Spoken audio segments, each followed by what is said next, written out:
আসসালামু আলাইকুম। আমরা আসন্ন বার কাউন্সিল লিখিত পরীক্ষার জন্য বার কাউন্সিলের যে এবং বিজিএস পরীক্ষার যে প্রশ্নগুলো আসছিল সেই বিষয়গুলো আমরা দেখার চেষ্টা করছিলাম। তার ধারাবাহিকতায় আজকে আহ, আমরা আলোচনা করার চেষ্টা করব দেওয়ানি কার্যবিধির কিছু প্রশ্ন। মূল টপিকটা হলো প্লিডিংস, অর্থাৎ প্লিডিংস থেকে কি কি প্রশ্ন আসছে সেগুলোই আমরা আজকে দেখার চেষ্টা করব। দেখেন, প্লিডিংস প্লিডিং কি, প্লিডিংস বলতে কি বুঝেন ব্যাখ্যা করুন। এই বিষয়টা যদি আসে, আসলে আমরা প্লিডিং কি জিনিস একটু পড়ি। দেখেন, the code of civil procedure 1908-এর আদেশ 6 বিধি 1 অনুযায়ী প্লিডিং বলতে আর্জি অথবা লিখিত জবাবকে বোঝায়। প্লিডিং বলতে আমরা দুটো জিনিসকে বুঝি, সেটা এক নম্বর হলো আর্জি, অথবা আরেকটা কি লিখিত জবাব। দুটাকে একসাথে প্লিডিংস বলা হয়। হ্যাঁ, মামলার কারণ উদ্ভব হওয়ার পর বাদী আর্জিতে নালিশের কারণ বা প্রার্থিত প্রতিকারের উল্লেখ করে মামলা দায়ের করে। অন্যদিকে বাদী আর্জি দাখিল করে মামলা দায়ের করার পর আদালত বিবাদীকে সমন দেয়। বিবাদী সমন পেয়ে বাদীর আর্জিতে উল্লেখিত দাবি অস্বীকার করে, অস্বীকার করতে হবে বা উক্ত দাবি আইনত প্রতিহত করার জন্য লিখিত বিবৃতি পেশ করে। এখানে বাদীর আর্জি বাদীর প্লিডিংস, আর বিবাদীর লিখিত যে বিবৃতি উনি দিল, এটা বা জবাব বিবাদীর প্লিডিংস। আশা করছি বিষয়টা বুঝতে পেরেছেন প্লিডিংস মানে কি।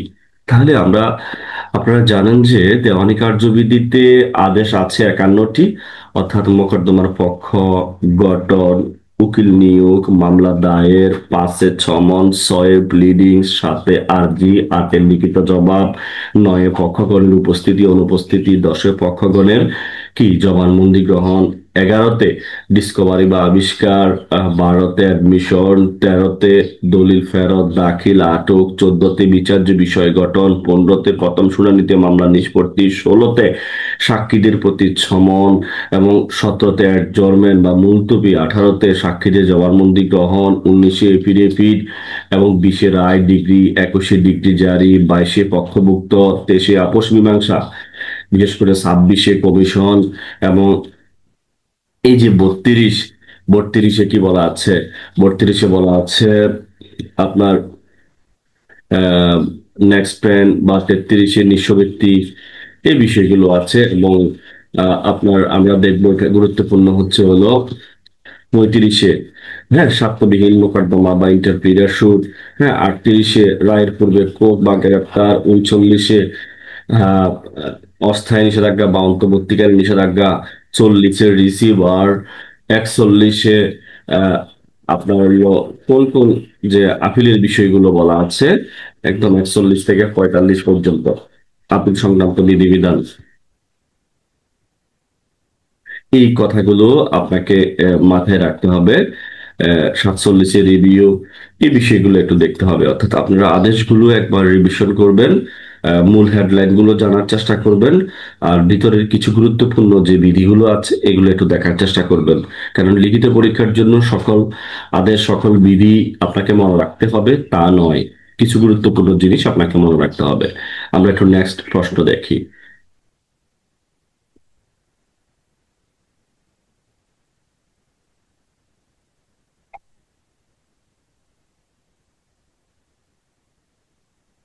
প্লিডিং এ কি কি বিষয় থাকে?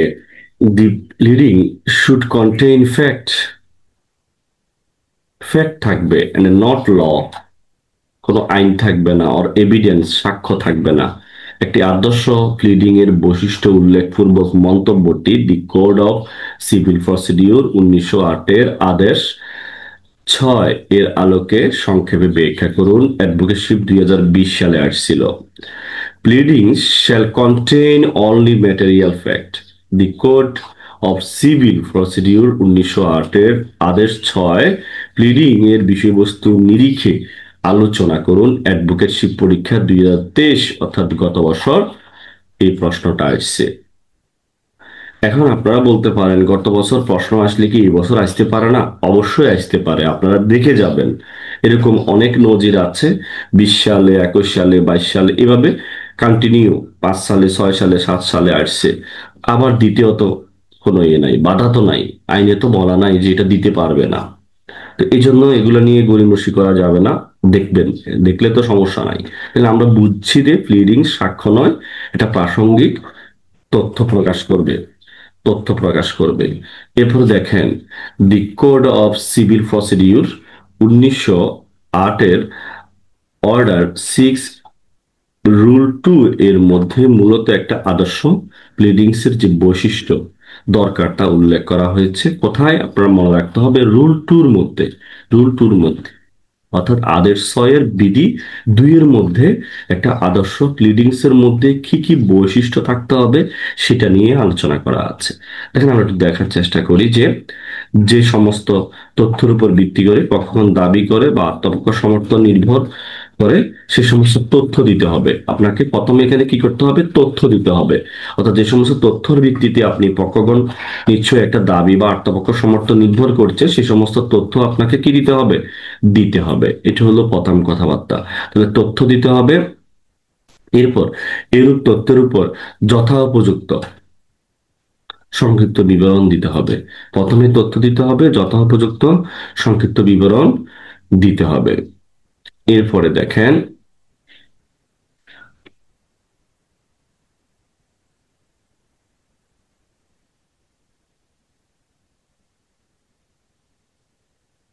আমরা তথ্য দিতে হবে সেটা দেখলাম, যথা উপযুক্ত সংক্ষিপ্ত বিবরণ দিতে হবে সেটা দেখলাম, এবং ফিল্ডিংসে পক্ষসমূহের প্রয়োজনীয় তথ্য দিতে হবে।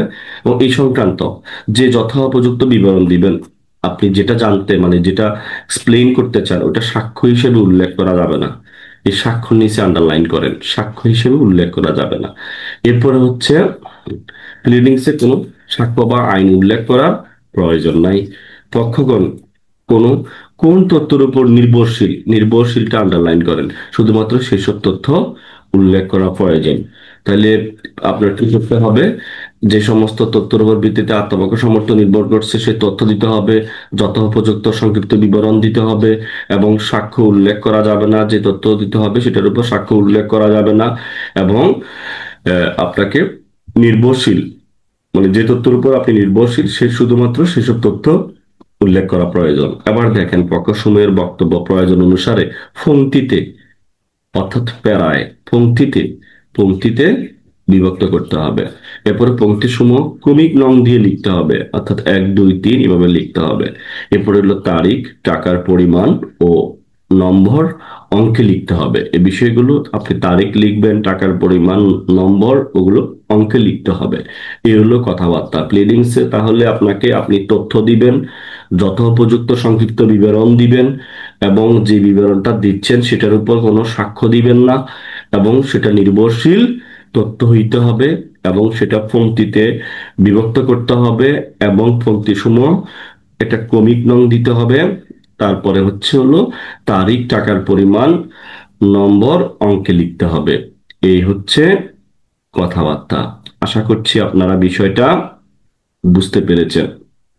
আমরা এরপরেও আরো কিছু বিষয় আমরা দেখার চেষ্টা করি। সেটা হচ্ছে কি, দেখেন, এছাড়া উচ্চ আদালতের বিভিন্ন সিদ্ধান্ত হতে দেখা যায় যে প্লিডিংসে ভাষাগত দুর্বোধ্যতা থাকা যাবে না। আপনি এমন ভাষা লিখছেন এটা বোঝা যাচ্ছে না, তাহলে এই যে অসামঞ্জস্যপূর্ণ তথ্য দেওয়া যাবে না। বিধি 4 অনুযায়ী মামলার কোনো পক্ষ প্রতারণা, বিশ্বাসভঙ্গ, ভুল বিবরণ বা অবাঞ্ছিত বল প্রয়োগের উপর নির্ভর করলে এবং এ সম্পর্কে বিবরণ দিতে চাইলে তা উল্লেখ করা যাবে। বিধি 9 বলছে, হ্যাঁ, আদেশ 6 বিধি 9 বলছে, 9 অনুযায়ী প্রয়োজন না হলে প্লিডিংসে কোনো দলিলের পূর্ণ অথবা কোনো অংশের বর্ণনা দেওয়া যাবে না। যত সম্ভব সংক্ষেপে দলিলের ফলাফল উল্লেখ করতে হবে। আপনারা আদেশ 9টা একটু মনে রাখতে পারেন। আদেশ 6 বিধি 9টা একটু মনে রাখতে পারেন যে এখানে দলিলের পূর্ণ অথবা অংশের বর্ণনা দেওয়া যাবে না। আপনি কি করবেন? সংক্ষেপে ফলাফলটা, সংক্ষেপে কি করবেন? ফলাফলটাই উল্লেখ করবেন। সংক্ষেপে এই যে ফলাফল, দলিলের ফলাফলটাই উল্লেখ করবেন। এরপরে হলো পক্ষগণ তাদের বক্তব্য ধারা প্লিডিংস এমন ভাবে তৈরি করবেন যেন মামলার বিচার্য বিষয় নির্ধারণ করা সহজ হয়। এমনভাবে প্লিডিংসটা তৈরি করবেন মামলার বিচার্য বিষয়টা যেন সহজ হয়। কারণ সাধারণত প্লিডিংসের উপর ভিত্তি করে বিচার্য বিষয় প্রণয়ন করা হয় এবং সঠিকভাবে বিচার নিষ্পত্তি করা যায়। তাহলে প্লিডিংসের সাক্ষ্য নয়, প্রাসঙ্গিক প্রাসঙ্গিক কি করবে? তথ্য প্রকাশ করবে। ঠিক আছে, প্লিডিংসে কোনো সাক্ষ্য দেওয়া যাবে না, তথ্য প্রকাশ করবে। এরপরে আমরা আরেকটা বিষয় দেখার চেষ্টা করি, সেটা হচ্ছে একটি গুরুত্বপূর্ণ বৈশিষ্ট্য হলো pleadings shall contain only material fact, অর্থাৎ যেসব তথ্যের উপর ভিত্তি করে আবেদনকারী তার দাবি উত্থাপন আত্মপক্ষ সমর্থন করে, প্লিডিংস এর মধ্যে সেসব গুরুত্বপূর্ণ আবশ্যিক তথ্যাবলীর সংক্ষিপ্ত বর্ণনা দিতে হবে।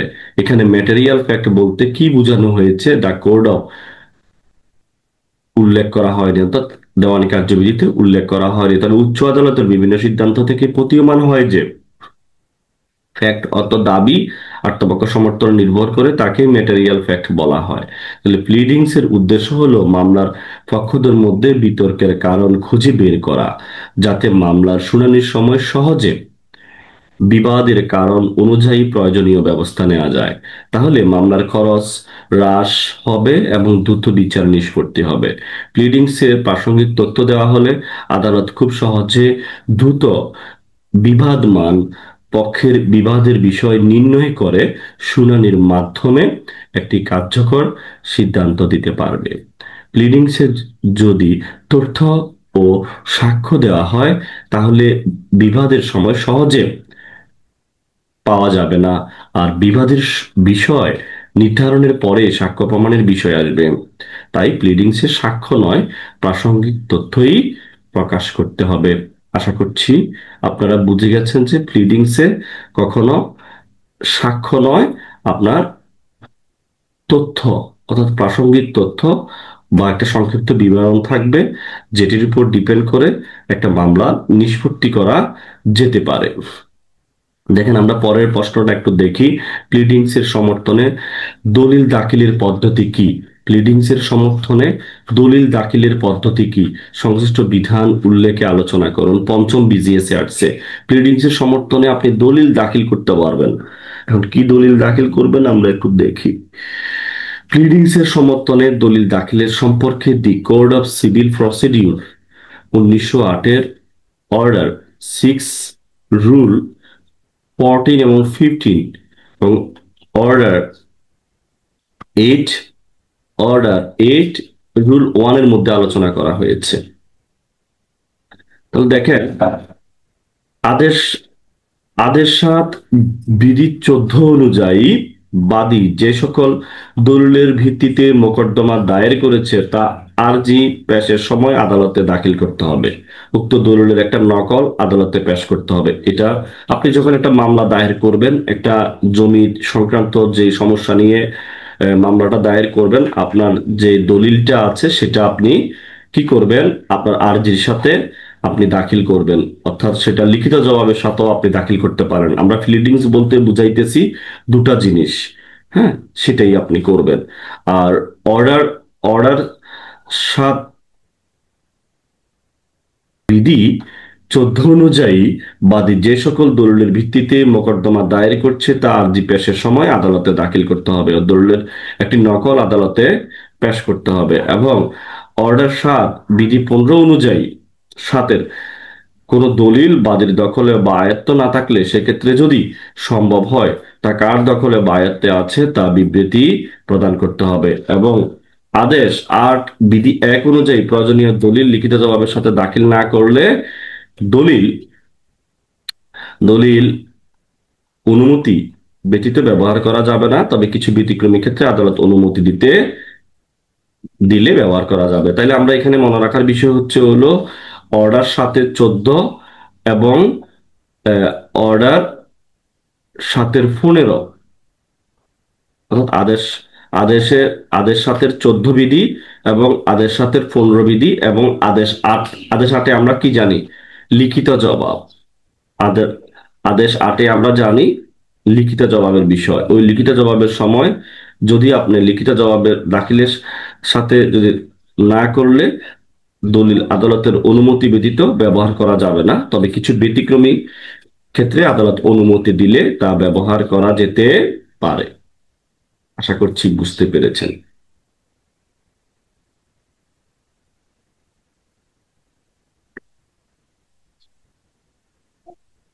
দেখেন, প্লিডিং সংশোধন বলতে কি বুঝেন, খুব গুরুত্বপূর্ণ, আবার ভেরি ভেরি ইম্পর্টেন্ট। এখান থেকে প্রশ্ন আসার সম্ভাবনা অনেক বেশি।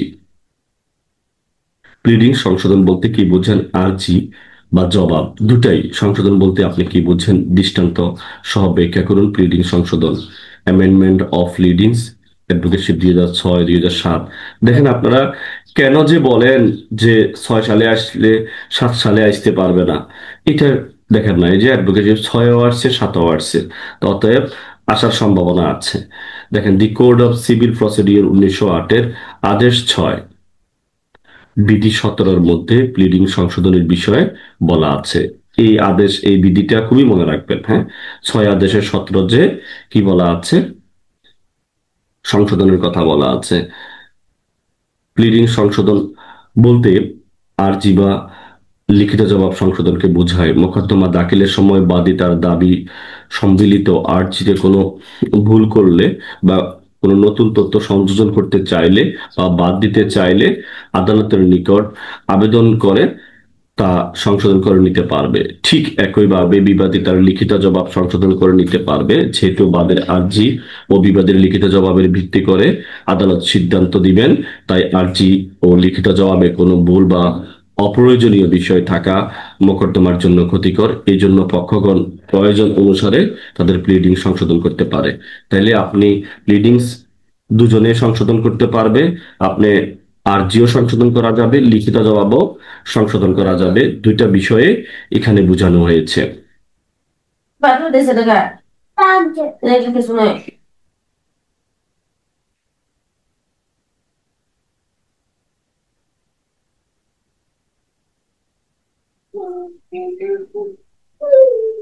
এখন আমরা দেখি কখন আরজি ও লিখিত জবাব সংশোধনের আবেদন করা যায়। কখন আরজি বা লিখিত জবাব সংশোধনের আবেদন করা যায়, কখন এবং কি কারণে আরজি সংশোধিত হইতে পারে। মোকদ্দমার যে কোনো পর্যায়ে কি আরজি সংশোধনের আবেদন করা যায়? আপিল চলাকালীন সময়ে কি আরজি সংশোধনের আবেদন করা যায়? মূল আদালত কর্তৃক মোকদ্দমার রায় ঘোষণার পরও আরজি জবাব সংশোধনের সুযোগ আছে। অ্যাডভোকেটশিপ 7, 10, 15, 4, 8, তারপরে অনেকবার আসছে, ইনশাল্লাহ অনেক বেশি গুরুত্বপূর্ণ।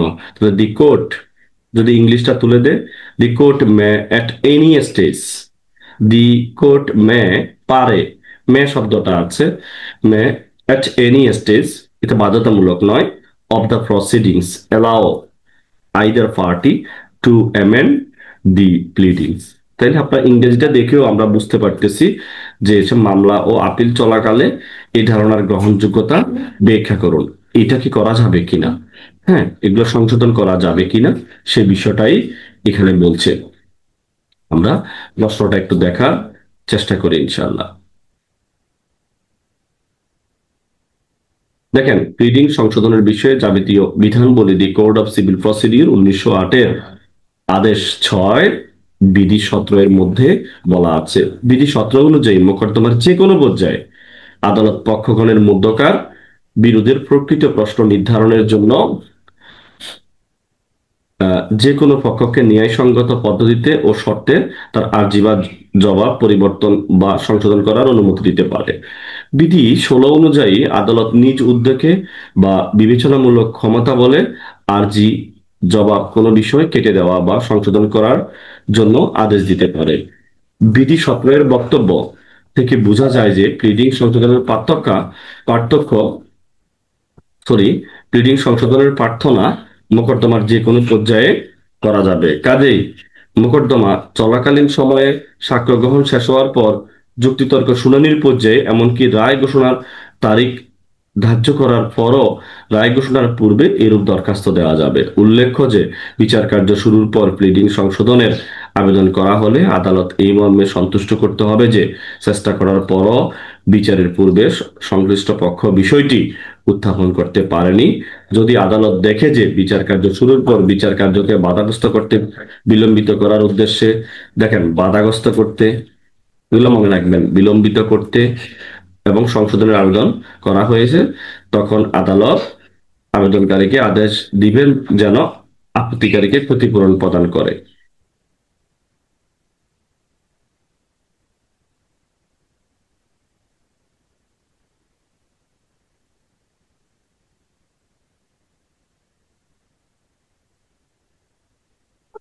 দেখেন, আপিল বা রিভিশন চলাকালে প্লিডিং সংশোধনের আবেদন করা যাবে। এটা কোথায় বলছে? এটা বলছে 66 ডিএলআর এসিডি 365, এই মামলায়ও বলছে যে সুবিচারের সাথে সুবিচারের সাথে আপিল স্তরেও সংশোধনের আবেদন করা যাবে। এরপর হাইকোর্ট আপিল বিভাগের হাইকোর্টে আপিলের মাধ্যমে প্রতিকার চেয়ে সংশোধনের আবেদন প্রার্থনা করলেও তার ন্যায় বিচারের স্বার্থে প্রার্থনা করা যায়। এটিও 12 ডিএলআর 704 এই মামলায় বলা হয়েছে। তাই এটি সুপ্রতিষ্ঠিত যে মোকদ্দমার রায় ঘোষণার পরও আর্জি, জবাব, প্লিডিং সংশোধনের আবেদন করা যায়। আপনারা চাইলে এই দুটো ডিএলআর একটু মনে রাখতে পারেন, অথবা আরো সহজ যদি ডিএলআর থাকে সেগুলো মনে রাখতে পারেন। এখানে একটা নজির দেওয়াটা জরুরি। আমরা পরবর্তী প্রশ্ন দেখবো ইনশাল্লাহ। আশা করছি আপনারা ভিডিওটা মনোযোগ সহকারে শুনছেন, বিষয়গুলো বোঝার চেষ্টা করছেন। আশা করছি এইভাবে পড়তে পড়তে আপনারা ভালোভাবে আপনাদের আয়ত্ত হয়ে যাবে। কি কি কারণে উক্ত আবেদন মঞ্জুর করা যায়, সংশ্লিষ্ট বিধানসমূহের আলোকে আলোচনা করুন। এই যে আপনি প্লিডিং সংশোধনের আবেদনটা কখন মঞ্জুর করা যায়, কোন কোন কারণে আর্জি সংশোধিত হতে পারে, সংশোধন করা যায়, আর্জি ও জবাব সংশোধনের ক্ষেত্রে নিয়ামক বিবেচনা বা শর্তগুলো কি কি, দেওয়ানি কার্যবিধি আর্জি সংশোধনী বা সংক্রান্ত বিধানসমূহ আলোচনা করুন। দি কোড অফ সিভিল প্রসিডিওর 1908 সংশ্লিষ্ট বিধান উল্লেখ কোন দেওয়ানি মোকদ্দমার প্লিডিং সংশোধনের আদালতের ক্ষমতা আলোচনা করুন। তাহলে কি কি কারণে এই আবেদনটা মঞ্জুর করা যায় আমরা সেই বিষয়টাই দেখার চেষ্টা করি ইনশাআল্লাহ।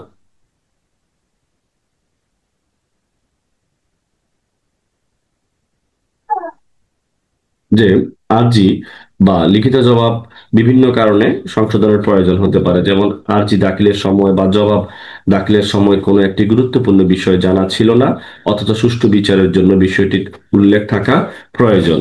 বিষয়টি উল্লেখ না থাকলে বিচারের সময় বা আর্জি বা জবাবের বহির্ভূত হওয়ার কারণে উক্ত বিষয়টির উপর কোনো সাক্ষ্য প্রমাণ দেওয়া যাবে না। এটি প্রতিষ্ঠিত নীতি যে আর্জি বা জবাবে যা নেই এরূপ বিষয়ের উপর সাক্ষ্য প্রমাণ বিচারের সময় দেওয়া যাবে না, কারণ অপর পক্ষে তখন ওই দাবি বা বিষয় সম্পর্কে তার অবস্থান কি জানতে পারবে না, এবং পক্ষগণ এরূপ কোনো অসুবিধার সম্মুখীন না হয় সেই জন্য সংশোধনের বিধান দেওয়া হয়েছে। এখন আদেশ 6 বিধি 17 অনুযায়ী পক্ষগণের মধ্যে বিরোধের প্রকৃত বিষয়গুলো নিষ্পত্তির জন্য যদি প্রয়োজন হয় তাহলে আর্জি বা জবাব সংশোধন করা যাবে। তবে বিরোধের প্রকৃত বিষয়গুলো কি তা প্রথমে নির্ণয় করতে হবে এবং তারপর অনেক বিষয় বিবেচনা করে ওই বিবেচনায় আলোকে সংশোধনের আবেদন মঞ্জুর করতে হবে না সে সম্পর্কে সিদ্ধান্ত নিতে হবে। বিধি আমরা 16তে যদি দেখি, নিজ উদ্যোগে আর্জি বা জবাবের কোনো বক্তব্য বাদ দেওয়া বা কেটে দেওয়ার আদেশ দিতে পারে। 16তে হলো পত্তন, 17তে সংশোধন। তারপর হলো যদি ওই বক্তব্যের নিকট অপ্রয়োজনীয় বা কুৎসাপূর্ণ ও মামলার অপর পক্ষের জন্য ক্ষতিকারক বা বিব্রতকর এবং যে বক্তব্য দাবির কারণে মামলার ন্যায় বিচার বিলম্বিত হতে পারে এই মর্মে আদালতের নিকট প্রতীয়মান হয়।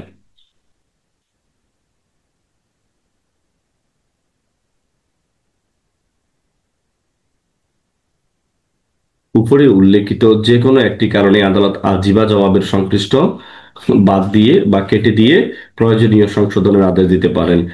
যেমন বিধি 17 অনুযায়ী মামলার বিচার কার্যকর সম্পূর্ণ করার লক্ষ্যে ফর ইফেক্টিভ এন্ড কমপ্লিট, হ্যাঁ, জুডিকশন বা কোনো ব্যক্তিকে মামলার পক্ষভুক্ত করা বা পক্ষভুক্ত কোনো ব্যক্তিকে বাদ দেওয়ার আদেশ বিচারক মামলার যে কোনো পর্যায়ে দিতে পারেন।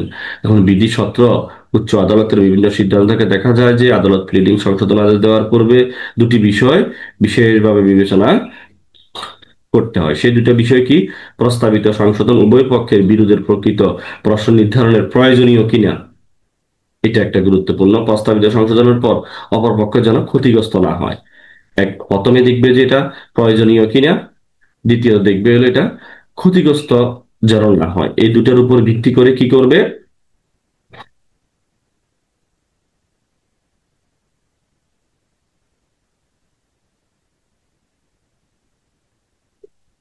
দেখেন, আচ্ছা, এছাড়া উচ্চ আদালতের বিভিন্ন সিদ্ধান্ত সিদ্ধান্ত অনুসারে আদালত নিম্নলিখিত ক্ষেত্রে সংশোধনের আবেদন মঞ্জুর করতে পারে। এগুলো কেমনে পারে? আমরা দেখেন, আমরা এটা মনে রাখার জন্য কৌশলও দিয়েছি। মনোযোগ দেন যে MACFACEN, আমরা যদি এটাকে রূপকথ্যে বলি ম্যাকপাচিন, এটা দিয়ে আপনারা আবেদন মঞ্জুর করতে পারে সেই বিষয়টা খুব ভালোভাবে মনে রাখতে পারবেন। দেখেন, আমরা পরে এক্সপ্লেইন করছি এম দিয়ে কি হয়। আমরা আহ, দেখি, তাহলে আমরা ওইভাবে এক্সপ্লেইনটা করে ফেলি। আমরা এম দিয়ে মিস্টেক রিমুভ বলতে পারি, যে তফসিলে উল্লেখিত কোনো সম্পত্তির ভুল বিবরণ শুদ্ধ করার জন্য প্লিডিং সংশোধন মঞ্জুর করতে পারে। তাইলে কোনো মিস্টেক রিমুভ করার জন্য, কোনো ভুল রিমুভ করার জন্য, ভুল বিবরণ শুদ্ধ করার জন্য, এরপরে আমরা এ দিয়ে দেখতে পারি অ্যাড পার্টি। হ্যাঁ, কি বলতেছি? বাদ পড়ে যাওয়া কোনো প্রয়োজনীয় ব্যক্তি পক্ষভুক্ত করা বা জমিতে তফসিলভুক্ত করা, অ্যাড পার্টি। এ দিয়ে আমরা অ্যাড পার্টি মনে রাখতে পারি। সি দিয়ে আমরা লিখতে পারি কন্ট্রাডিক্টরি, অর্থাৎ একাধিক মামলা ও সাংঘর্ষিক সিদ্ধান্ত পরিহার করার জন্য। তাইলে এম ফর মিস্টেক রিমুভ করার জন্য, এ ফর অ্যাড পার্টি, কোনো পার্টিকে অ্যাড করার জন্য, সি ফর কন্ট্রাডিক্টরি, কোনো সাংঘর্ষিক সিদ্ধান্ত পরিহার করার জন্য। এরপরে আমরা চলে যাই পরবর্তীতে। দেখেন,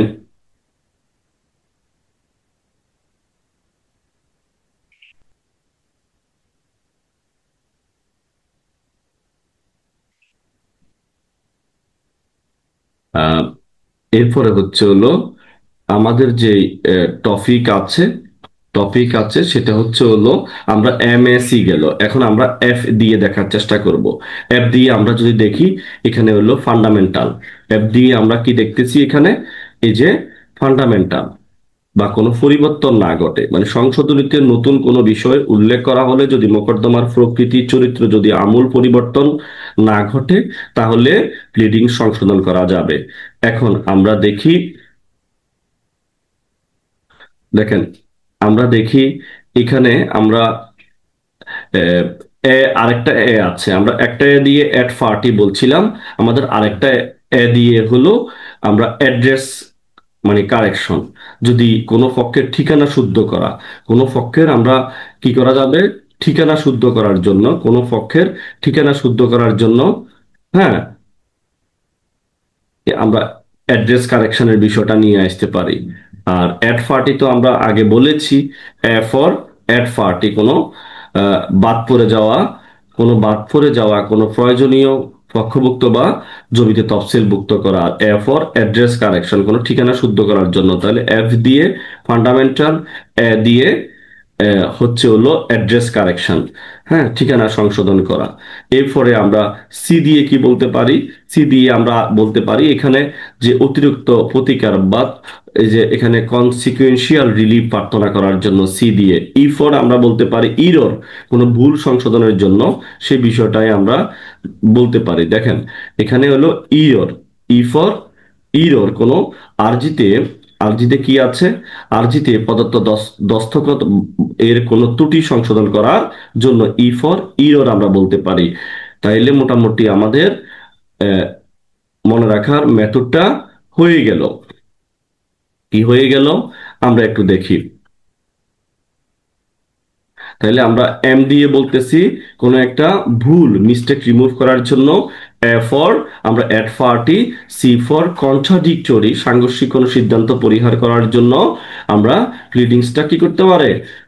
সংশোধন মঞ্জুর করতে পারে। এরপর আমরা দেখি এখানে কি, কোনো একটা ফান্ডামেন্টাল, এরপর একটা মৌলিক যেন পরিবর্তন ঘটতেছে না ওইটা বিষয়ের জন্য প্লিডিং সংশোধন করতে পারে। এরপর একটা অ্যাড্রেস অর্থাৎ ঠিকানা কারেকশনের জন্য, সি ফর আমরা এখানে বলতে পারি কোনো একটা কনসিকুয়েন্সিয়াল রিলিফ আপনি প্রার্থনা করার জন্য আপনি প্লিডিং সংশোধন করতে পারেন। ই ফর ইরর, কোনো একটা ভুল সংশোধনের জন্য। N for new event, new event নতুন ঘটনা।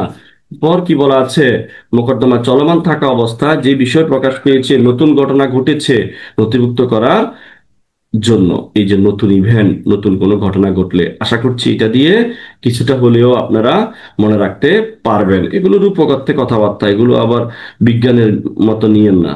এগুলো আমরা রূপকথ্যে চেষ্টা করেছি মনে রাখার জন্য। আশা করছি আপনাদের অনেক বেশি কাজে লাগবে। ভাই, অ্যাডিজুয়াল পড়ালেখা ওইভাবে মানুষের মনে থাকে না, বিষয়টা বুঝতে হবে। এই জন্য আপনি আপনার মতে করে বিষয়টা যদি এক্সপ্লেইন করতে পারেন, মনে রাখতে পারেন, তাহলে আপনি লিখতে পারবেন। দেখেন, আমরা একটু দেখি যে এখানে পরের প্রশ্নটা দেখি, কোন কোন পরিস্থিতিতে আদালত আদি সংশোধন দরখাস্ত মঞ্জুর করবেন আলোচনা করুন।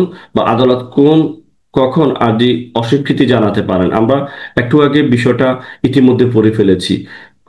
কখন মঞ্জুর করা যায়, আর এখন হলে কথা, সরি, কখন মঞ্জুর করা যায় সেটা আমরা দেখেছি। এখন না মঞ্জুর করা যায়, অর্থাৎ কখন আরজি সংশোধন মঞ্জুর করবে না, এখন আমরা সেই বিষয়টাই দেখার চেষ্টা করব। দেখেন, ওটাও আমরা মনে রাখার টেকনিক দিয়ে চেষ্টা করব।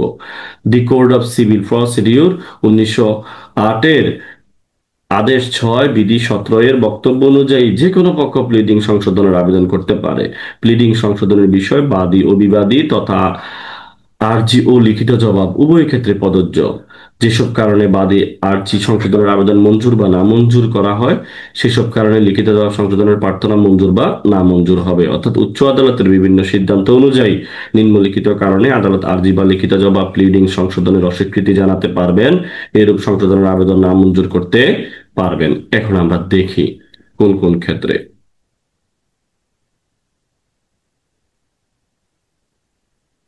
এখন আমরা বিষয়টাকে এক্সপ্লেইন করার চেষ্টা করি। আমরা দেখেন, আমরা এখানেও একটা শব্দ ইউজ করার চেষ্টা করব। আমরা এটাই মনে রাখবো, RED, রেড। রেড তো লাল, এটা তো জানেন। রেড এল কিউব, এটা কিউব। রেড এল কিউব CN। যদি এই শব্দটা আপনি রূপকথ্যে মনে রাখতে পারেন, আগেরটা আমরা বলছিলাম ম্যাকফাসিন, এখানে যদি রেড এল কিউ CN, অর্থাৎ এল তিনটা আছে, রেড এল কিউ CN, যদি এই শব্দটা মনে রাখতে পারেন কোনোভাবে, তাহলে বিষয়গুলো আপনি আস্তে আস্তে এক্সপ্লেন করতে পারবেন। আমরা আর দিয়ে রাইট বোঝানো হয়েছে। আর দিয়ে আমরা কি বোঝানো হয়েছে, যখন দেখা যায় যে প্রার্থিত সংশোধনের ফলে অতিক্রান্ত হওয়ার কারণে এক পক্ষের অর্জিত অধিকারে আর দিয়ে রাইট, অধিকার কেড়ে নেওয়া হবে। ব্যতিক্রমা বিশেষ অবস্থানা ব্যবস্থানা অধিকার কেড়ে নেওয়া হলে সংশোধন মঞ্জুর করা যেতে পারে। বিশেষ অবস্থায় সেটা পারতে পারে, বাট অধিকার লঙ্ঘন করা হলে বা অধিকার বিষয় নিয়ে, তখন এটা আসলে প্লিডিং নামঞ্জুর হবে। অধিকার কেড়ে নেওয়া হলে প্লিডিংস বা এই যে আর্জি বা লিখিত জবাব সংশোধন নামঞ্জুর হবে। আর দিয়ে রাইট। তারপরে হলে আমরা ই দিয়ে দেখার চেষ্টা করি যদি ইরিলিভেন্ট হয়। হ্যাঁ, ইরিলিভেন্ট বলতে আমরা বুঝাইতেছি যখন সংশোধনী অপ্রয়োজনীয় প্রতিমান হয়, এটা ই দিয়ে আমরা ইরিলিভেন্ট, অপ্রয়োজনীয়, অপ্রাসঙ্গিক, তখন আরজি বা লিখিত জবাব সংশোধনের এটা নামঞ্জুর হবে। আর ডি ফর আমরা ড্যামেজ বলতে পারি। ডি ফর ড্যামেজ, যখন প্রার্থিত সংশোধনীর ফলে অপরপক্ষ ক্ষতিগ্রস্ত হবে, তখন প্লিডিং সংশোধন নামঞ্জুর হবেন। তাইলে আমরা R for right, E for irrelevant, D for damage. এরপরে আমরা এল এ চলে যাই। এল এ তিনটা বিষয় আছে। এল ফর আমরা বলতেছি ল্যাকুনা পূরণ করা। যদি উদ্দেশ্য হয় কোনো ল্যাকুনা পূরণ করা, কোনো ঘাটতি পূরণ করা, তাহলে নামঞ্জুর করবে আদালত। এরপরে আমরা এল ফর, যখন সংশোধনের দরখাস্ত অস্বাভাবিক বিলম্ব, লেট হয়ে যাবে। এল ফর লেট, বিলম্ব হয়ে যাবে। দেখা যায় যে অনেক পূর্বেই এর দরখাস্ত করার সুযোগ ছিল, তাইলে এল ফর লেট। এরপরে আমরা আরেকটা বিষয় দেখার চেষ্টা করি, সেটা হচ্ছে হলো এল ফর আরেকটা, যখন মামলা শুনানি বিলম্বিত করার উদ্দেশ্যে এই সংশোধনীটা আবেদনটা করা হয়েছে লিমিটেশন করার জন্য।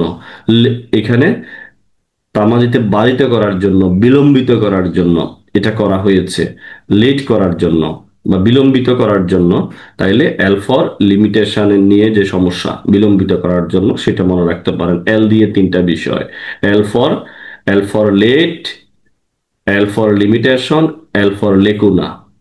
ওকে, এরপরে আমরা সি দিয়ে দেখার চেষ্টা করি কি আছে। সি দিয়ে বলতেছে কারেক্টার। যখন যখন দেখা যায় যে সংশোধনের মাধ্যমে মামলার কারণ উদ্ভব হওয়ার বিষয় পরিবর্তন করা হয়েছে, এর ফলে মামলার প্রকৃতি বা চরিত্র পরিবর্তন হয়ে যাবে, তাহলে আদালত প্লিডিং সংশোধন করবে না। এরপরে এন, এন দিয়ে বলতেছে কি বুঝাইতেছে, এন দিয়ে নিউ ইভেন্ট, অর্থাৎ যখন মূল দাবি সম্পূর্ণ বাদ দিয়ে নতুন দাবি করা হয়, নতুন দাবির সঙ্গে সামঞ্জস্যপূর্ণ নয়, তাহলে এন দিয়ে নিউ ইভেন্ট, নতুন কোনো কিছু চাইতেছেন, তখন আদালত কি করবে না, প্লিডিং সংশোধন এর এটা নামঞ্জুর করবেন। আশা করছি আপনারা খুব ভালোভাবেই রেড এল কিউব সিএন দিয়ে আপনারা নামঞ্জুরের বিষয়টা, প্লিডিংস নামঞ্জুরের বিষয়টা মনে রাখতে পারবেন ইনশাআল্লাহ। অনেক বেশি উপকৃত হবেন। ভিডিওটা না টেনে আপনারা বিষয়টা আস্তে আস্তে মনোযোগ সহকারে দেখার চেষ্টা করেন ইনশাআল্লাহ। আমরা খুব ভালোভাবে এক্সপ্লেইন করার চেষ্টা করছি আমাদের সাধ্য অনুযায়ী। এরপর দেখেন,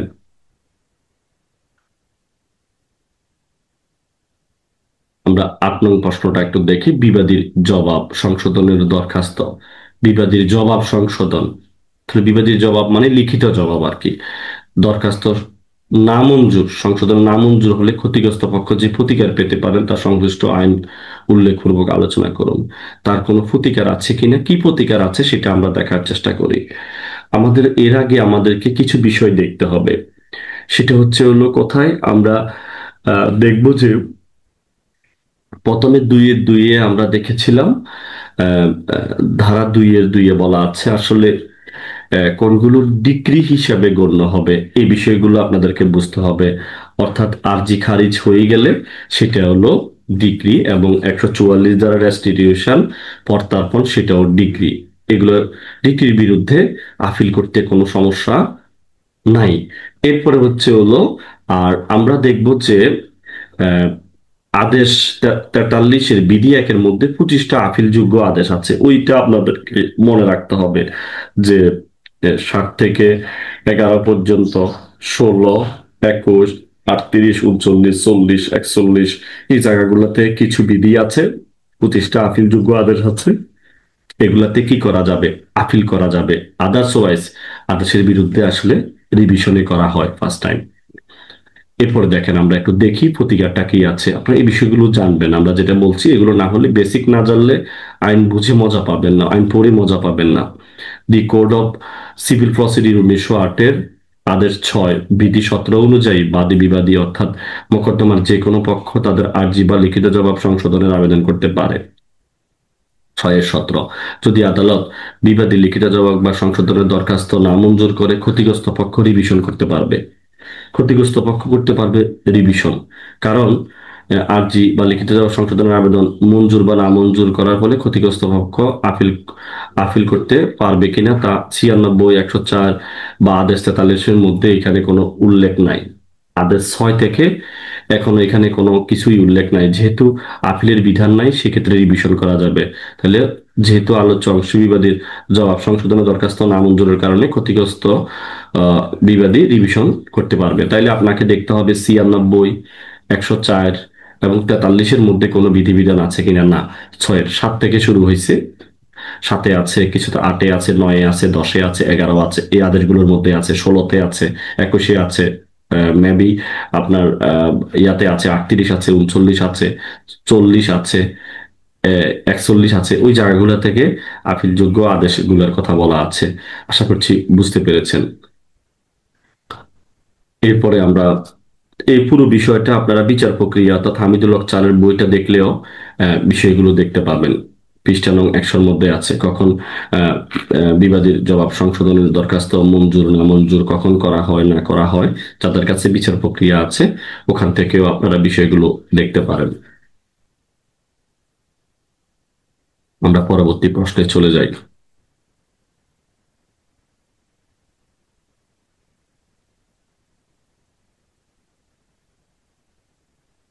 একটি মামলার বিবাদী লিখিত জবাব দাখিল ক্রমে আরজিতে অন্তর্ভুক্ত হয়নি এমন কোনো ব্যক্তির নাম উল্লেখ ছাড়াই অভিযোগ করে যে মামলাটি পক্ষদোষে দুষ্ট। এ অবস্থায় বাদীর করণীয় কি আলোচনা করুন। তাহলে আলোচ্য অংশে বিবাদী তার লিখিত জবাবে দাবি করে যে আরজিতে নাম অন্তর্ভুক্ত না হওয়ার কারণে, আরজিতে নামই অন্তর্ভুক্ত হয়নি, মামলাটি পক্ষদোষী দুষ্ট। তাহলে দেওয়ানি কার্যবিধি 1908-এর আদেশ 8 কি বলতেছে? 7-এ আরজি, 8-এ লিখিত জবাব। এই যে বিধি 3 অনুযায়ী বিবাদী আরজিতে প্রতিটা বিষয় লিখিতভাবে সুনির্দিষ্টভাবে অস্বীকার করতে হবে। বিধি 3-এ কি বলতেছে? আপনাকে অবশ্যই লিখিত জবাবে সুনির্দিষ্টভাবে কি করতে হবে? অস্বীকার করতে হবে। কিন্তু আলোচ্য ঘটনায় দেখা যাচ্ছে বিবাদী কোনো রূপ নাম উল্লেখ না করে অনির্দিষ্টভাবে দাবি করছে যে মামলাটি পক্ষদোষী দুষ্ট। এক্ষেত্রে বিবাদীকে সুনির্দিষ্টভাবে দেখাতে হবে যে আরজিতে বাদী নাকি বিবাদীর নাম ভুলভাবে যুক্ত হয়েছে নাকি বাদ পড়েছে। বিবাদী এরূপ সুনির্দিষ্টভাবে না বললে তার পক্ষদোষী দুষ্ট হওয়ার জবাব গ্রহণযোগ্য হবে না। যদি প্রকৃতভাবে মামলাটি পক্ষদোষী দুষ্ট হয়, তাহলে বাদী আদেশ 1 বিধি 10-এর 2 অধীন, আমরা কি বলছিলাম আদেশ 1-এ আর বিধি 10-এর 2-এ কি করতেছে, ওই যে যাদের নাম বাদ পড়বে এদের অধীন উপযুক্ত পক্ষকে যুক্ত করতে পারবে বা বাদ দিতে পারবেন। এছাড়াও আদেশ 6 বিধি 17 অনুযায়ী আদেশ সংশোধনের আবেদন করতে পারবেন। আশা করছি প্রশ্নটা আপনারা বুঝতে পেরেছেন।